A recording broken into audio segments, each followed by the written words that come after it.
Hi, everyone. Welcome to SHIMA Seiki's session today. My name is Hayato Nishi. I currently serve as the PR manager at SHIMA Seiki U.S.A. Alongside me, we have Miss Manami Hayashi visiting us from Tokyo, Japan. Today, thank you everyone for joining, and I'm excited to kind of talk on the topic of accelerating digital fabric sourcing for 3D product creation.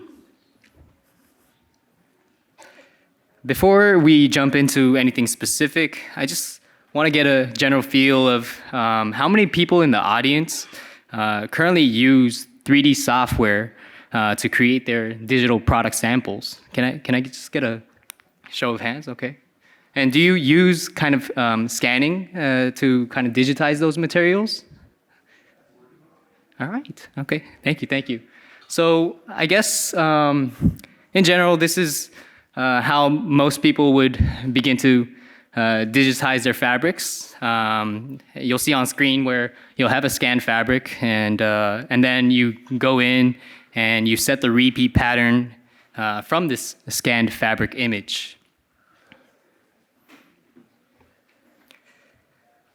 As you can see, if you can use the texture map data from the scanned fabric in 3D, you're able to achieve a realistic simulation of a product sample.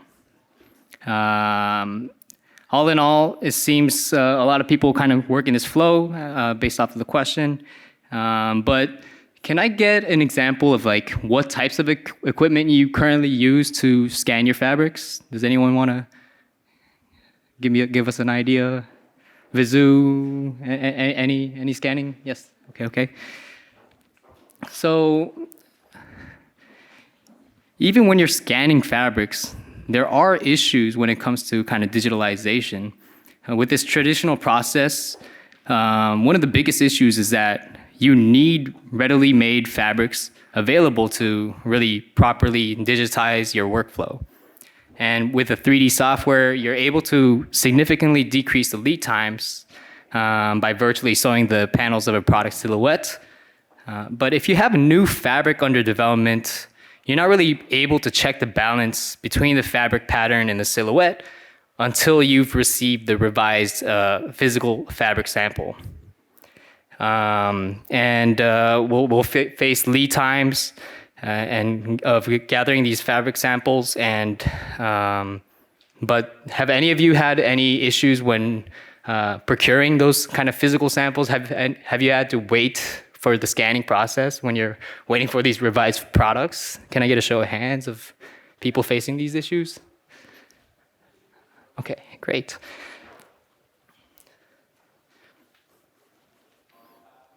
So let's kind of take a look at the process when you're requesting for a new sample. So first, you'll need to request a fabric sample from the supplier.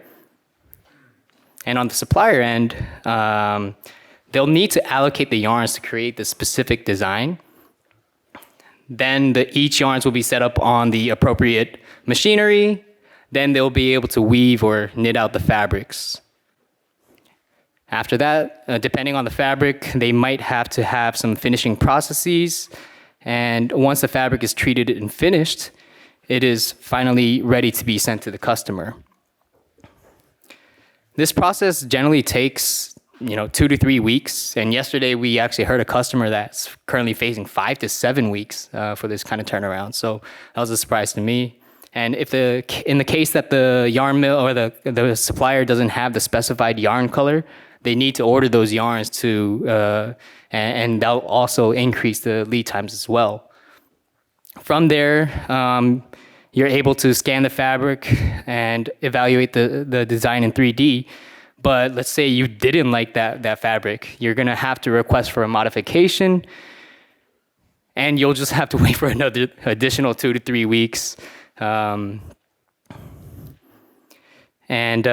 can happen several times depending on how it is. And after COVID, factory closures, delays in shipping, transportation costs are increasing. These are all issues that we all face when we're trying to really go on our digitalization journey. And this is where kind of pre-made digital fabrics might come into play for some of you. In order to simplify the fabric sourcing and scanning process, there's online platforms that allows users to really download the digital swatches to streamline these processes. But with these platforms, the fabrics offered are generally limited, and you're not really able to modify and change colors of these fabrics. So for example, let's say we're on an online digital fabric library. We're looking for a woven fabric, and let's say I like the yellow swatch, second from the left. But if I were to use the fabric as is, I could just go ahead and download the fabric and plug it into my 3D. But if I wanted to input my season's custom colors, or just wanted to modify the width of the blue stripe, it's not really possible. And the only realistic option in this case would be to use a kind of graphics software, computer graphics software. However, even if you use a computer graphics software to represent these fabrics, the textures that you create lack the materiality and the dimension. In addition, the fabric data is really only for visual reference and not really linked with production.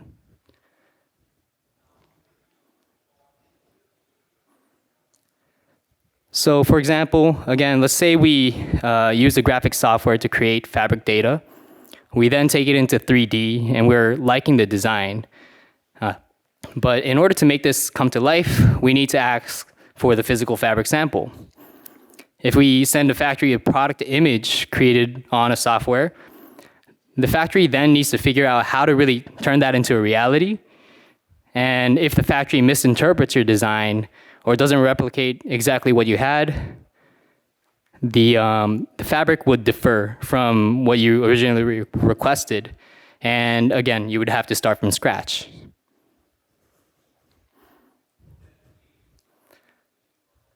So now, how can we accelerate digital fabric preparation for 3D product creation?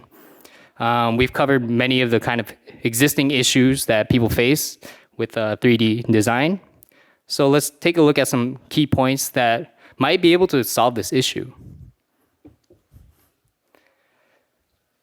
Oh, sorry, I skipped over. So 3 key points to solve this issue. First is creating a digital fabric, including texture maps, without creating a physical fabric. You're not wasting any raw materials.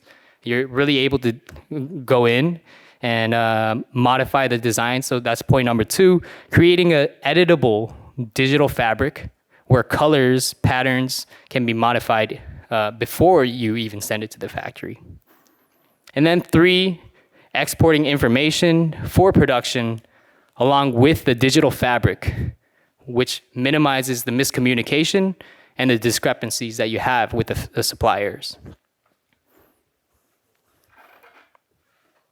And this is where SHIMA SEIKI's Apex Fizz comes into play as a solution to the 3 key points that I mentioned. Apex Fizz has the ability to create fabric designs based on production data and simulate digital fabrics using digitized yarns.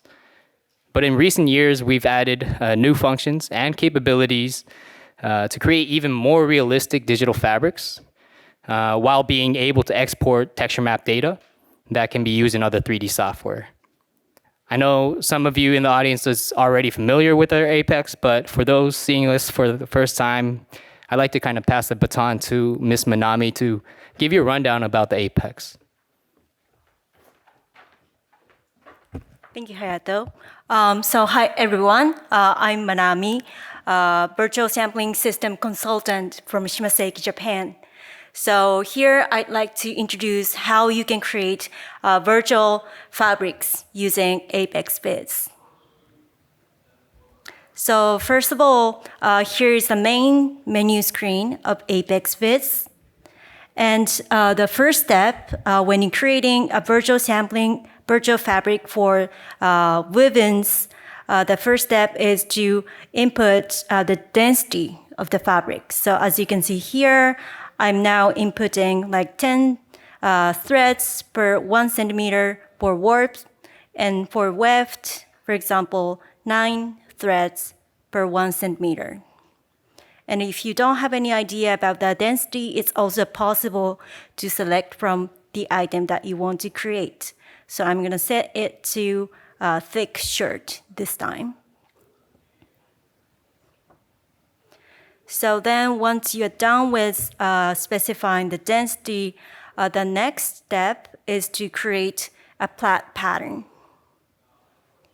So as you can see here, you can add stripes for both warp and weft.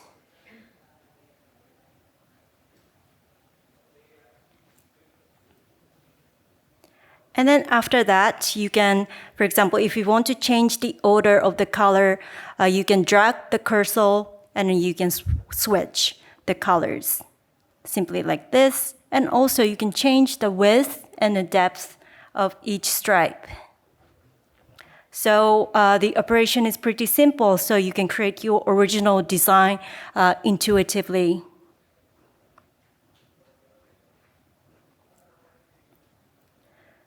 Then actually you can check your design in a repeated mode, so you can see how it's going to be designed.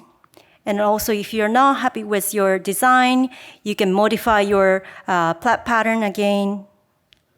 Yep. And then here you can change the width by specifying the number of threads.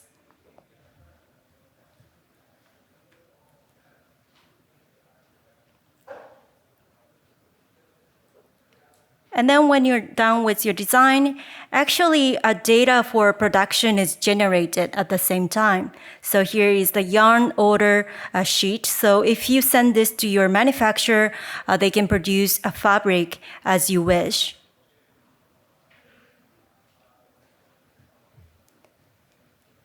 And then also it's possible to change the structure patterns, because we have a structure pattern library in here, which includes about 700 structure patterns by default. And it's also possible to customize your library and add new structure into your library. So here the operation is also very simple. What you have to do is just to select the structure you want to use. And if you're happy with your design, the next step is to apply a scanned actual yarn to digitally weave your design. So for the digital weaving, you can select a yarn from the library. So by default, there are about 200 yarns in the library. And if you want to add more yarns, what you have to do is just to scan in the yarn.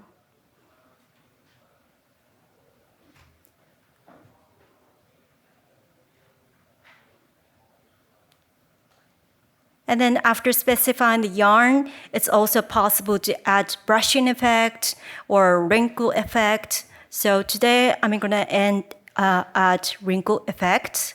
So for example, today I'm going to put seersucker effect. So you can select the effect you like from here and adjust the strength, and also apply the seersucker to a specific yarn. And then now the digital weaving is started, and here is the result. So as you can see, the highs and lows of the fabric is represented very well. And in addition to the texture image, like this one, the texture maps are also generated and exported. So what you have to do, all you have to do is just click OK in here, and then now the texture maps has been generated and exported.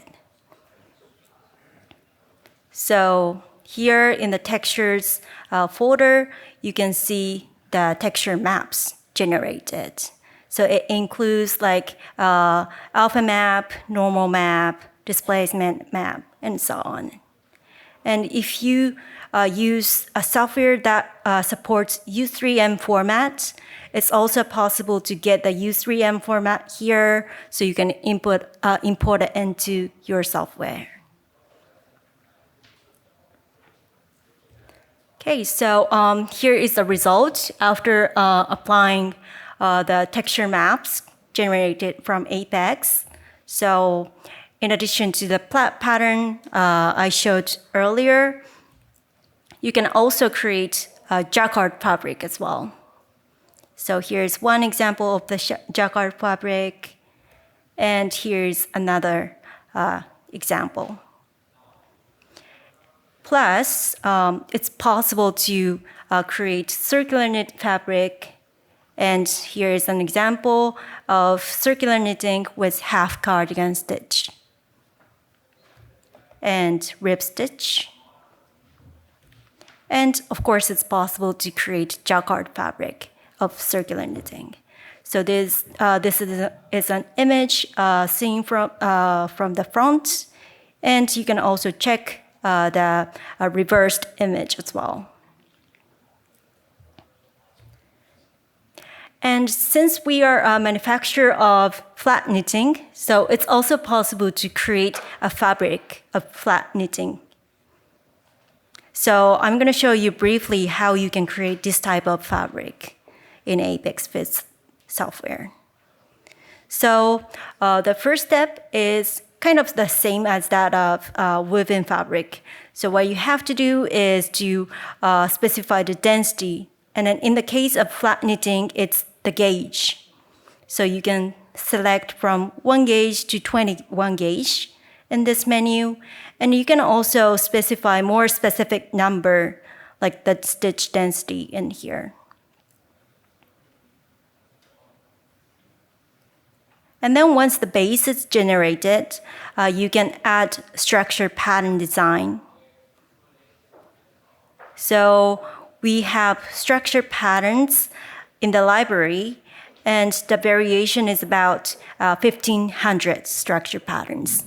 And you can also create your patterns by yourself and add into the library.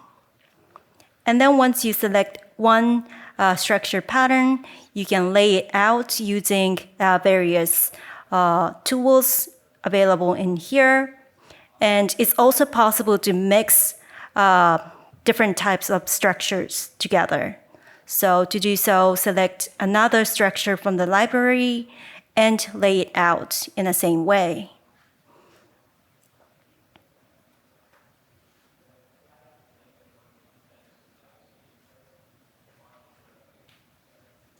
So we use the repeat function again, and you can also mirror the structure to the other side as well. Simply like this. And once the design is created, actually data for production is generated at the same time. So if I zoom in, as you can see, the code for knitting is ready on your screen. So if you pass this to your manufacturer, they can knit down the fabric as you wish to. So then after that, you can start the digital knitting. So to do so, first specify the yarn that you want to simulate with, and you can also adjust the yarn thickness and as well as the yarn ends. So here is the simulation result. And if I zoom in, you can see how the texture looks realistic.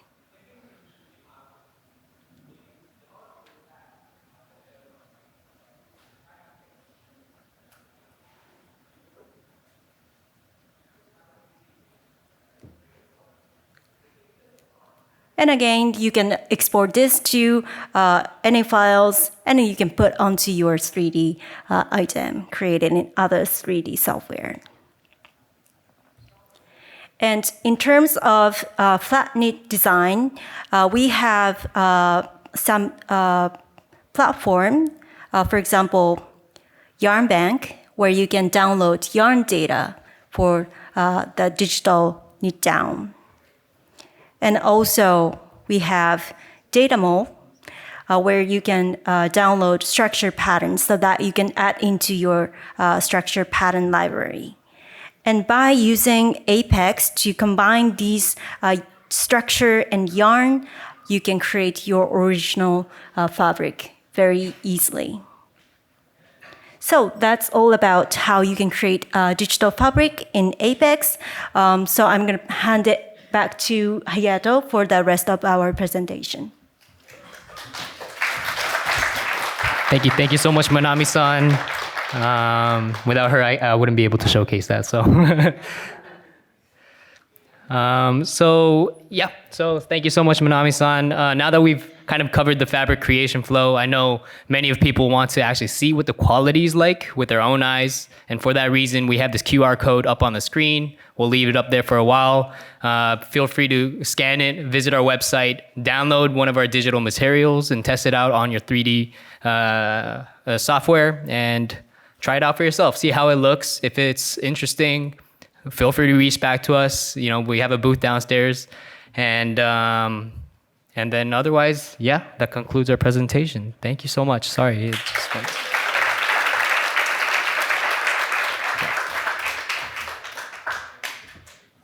Any questions?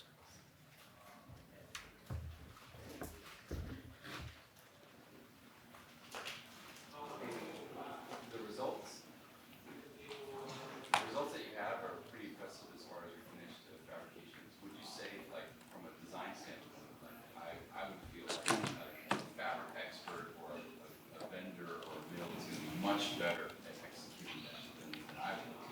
So are you working a lot with the mills to do this process to then provide digital fabric to the customers? I think it goes both ways. There's mills that utilize our Apex to create digital designs for the brands. There's also brands that invested it themselves in order to just streamline their design process and really just send them the production information that they need so then you can minimize the discrepancies. But there's also trading companies that offer kind of those services, digital services. And yeah, I think it goes both ways. And I think maybe mills might not be willing to go in the digitalization journey just yet, but you know, it's really up to who you work with, and yeah.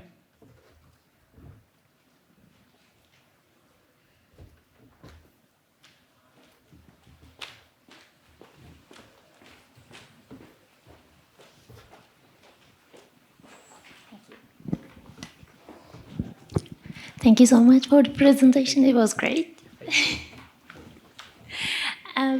So what I want to ask, so at the end, when we design a fabric this way, do you know the weight, like stretchability, that kind of information for that particular design fabric, and how, like, can we customize that also through this designing process? You refer to weight and stretchability, and yeah, those two are. For the weight, we can definitely do. You can even have the yarn consumption rate and the weight. But then for the stretchability, that's still kind of a work in progress for us. Although you can there is a stretch parameter when you're simulating the fabric. There is a level to kind of adjust the stretch of the fabric to kind of account for the shrinkage. But that's the current only kind of stretch application that we have. Thank you.